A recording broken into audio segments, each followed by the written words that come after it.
As America hears testimony regarding allegations of voter fraud across multiple states, President Trump points to Joe Biden's unprecedented and astonishing election performance. One America's Jenn Pellegrino has that report. President Trump called it a must-read, arguing that it's, quote, impossible for Biden to overcome these and even greater odds.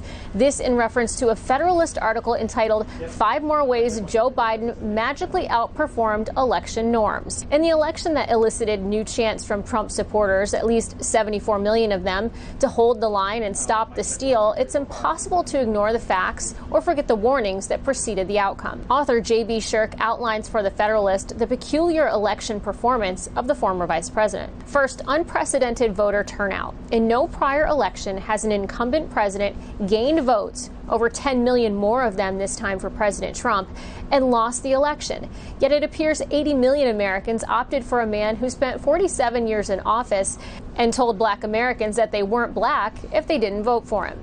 In fact, those 80 million votes shatter Barack Obama's record for most votes ever cast for a presidential candidate by 16 million. Second, the mainstream media says Joe Biden is now the president-elect. Operating under that assumption, it's a win despite losing the states and counties that typically predict the outcome of the election. This is the first time in 60 years that a candidate has lost the states of Florida and Ohio on the way to winning the White House. Third, Biden's performance compared to Hillary Clinton's in 2016. An analysis of election data reveals another curious outcome. Biden underperformed Hillary Clinton in every major metro area in the country, with the exceptions of Milwaukee, Detroit, Atlanta, and Philadelphia. In some cities, the number of votes exceeded the number of registered voters. Fourth, Biden won despite Democratic losses everywhere else.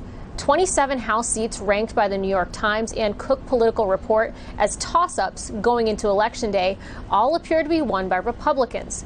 Biden miraculously beat the incumbent president, who lifted numerous Republicans to victory. And finally, the primary vote.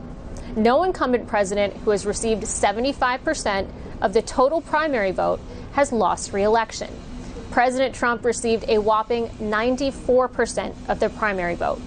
And in 2020, President Trump made records in the primaries when more than 18 million Americans turned out to cast their ballot for 4 more years. Jenn Pellegrino, One American News, the White House. Still ahead.